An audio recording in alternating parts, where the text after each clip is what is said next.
그 다음 날 RNG 주기님께서 그 인터뷰를 하셨는데 이렇게 하셨어요. 베네딕토 교황의 사임 결정이 많은 사람들의 신앙을 한층 성숙되게 하고 심화시키는 기회가 되었으면 합니다. 교황의 사임은 우리 모두를 위해 매우 좋은 사례가 될 수 있습니다. 이는 주교들에게만 해당되는 것이 아닙니다.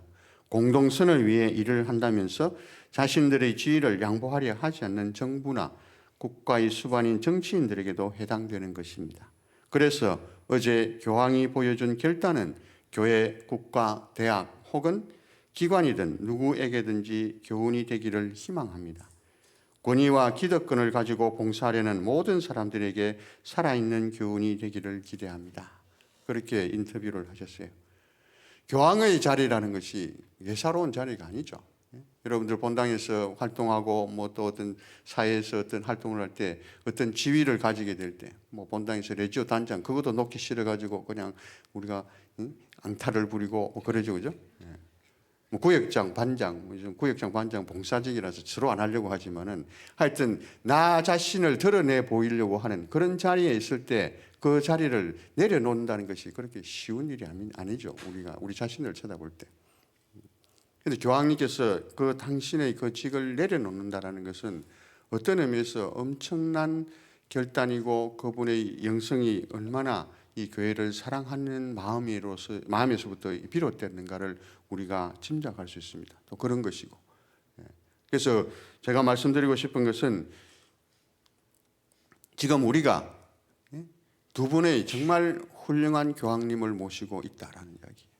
아마 교회 역사상 이런 일은 아마 앞으로도 있을까 말까 하는 것이 아닐까 모르겠어요. 교황 프란치스코께서 당신께서도 사임하게 되면은 그런 일이 똑같은 일이 또 일어나겠지만은 지금 우리는 정말 이 교회를 사랑하는 두 분의 교황님을 모시고 있다라는 것이라고 볼 수 있겠습니다.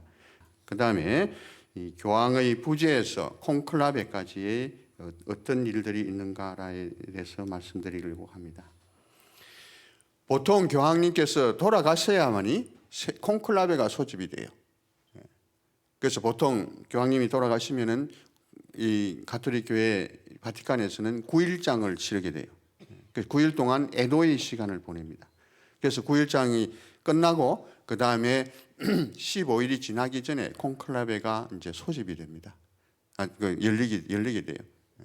그래서 새로운 교황을 이제 뽑게 되는데 이번 경우는 베네딕토 16세께서 이제 사임하셨으니까 장례 절차가 없는 거예요. 그러니까 거기에 모였던 선거인단 주의경님들도 무엇을 해야 될지 서로 우왕좌왕하면서 하여튼 자주 이 주의경님들이 모여서 총회를 가지게 돼요. 그래서 그 총회에서 가지면서 이 지금 세계 교회가 어떤 모습을 하고 있는가? 물론 각 지역마다 다 다른 모습을 가지고 있지만 그래도 가톨릭 교회가 어떤 모습을 가지고 있고 또 어떤 방향으로 나아가야 되는지에 대해서 주기경단이 이야기를 하기 시작했습니다. 그것이 네 가지. 첫 번째, 교황청을 개혁해야 된다. 바티칸 교황청이 개혁해야 된다. 그 다음에 둘째, 성추행으로 야기된 위기에 있는 이 교회를 빨리 구해야 된다. 그래서 유럽이나 미국에 이런 사건들이 쭉 많이 야기되었기 때문에 야기됨으로 인해서 가톨릭 교회의 신뢰도는 바닥을 치고 있어요. 그래서 이것의 이러한 위기에 있는 이 교회를 빨리 구제를 해야 된다. 그 다음에 셋째, 세계 교회에 필요한 상황이 어떤 건지를 충분히 인지하고 그것을 헤쳐나가야 된다, 우리가. 그 다음에 네 번째, 베네딕토 16세께서 사임하시기 직전에 2012년 10월에 주교 시노드가 열리게 됩니다. 그때 주제가 새로운 복음화였어요.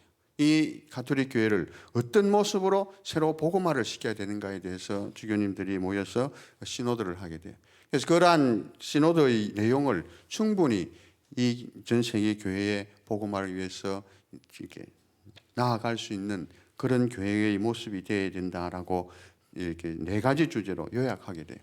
그러면서 주의경님들이 이제 또 이야기한 것이 새로운 교황의 자질이 어떤 사람을 우리가 교황으로 뽑아야 될까 하는 그것에 대해서 5가지로 요약을 합니다. 첫째, 다음 교황은 세계 교회에 대한 진정한 감각을 가진 사람이어야 한다. 두 번째, 교황은 훌륭한 사목적 감각을 지닌 사람이어야 한다. 셋째, 그는 행정가로서 자질을 가진 사람이어야 하고 개혁자이어야 한다. 넷째, 새로운 교황은 새로운 복음화를 위해 전적으로 헌신하는 사람이어야 하고 천성적으로 복음을 전하는 사람이어야 한다. 다섯 번째, 그는 기도하는 사람이어야 하고 거룩한 사람이어야 한다. 그래서 이 5가지 자질을 갖춘 사람을 우리가 교황으로 뽑아야 된다. 그렇게 추기경들이 생각을 하신 거예요. 여러분 지금 프란시스 교황님께서 이 5가지 자질을 다 가지고 있다고 생각하세요? 네. 제가 생각해도 그러신 것 같아요. 참 대단하신 분이죠, 그죠?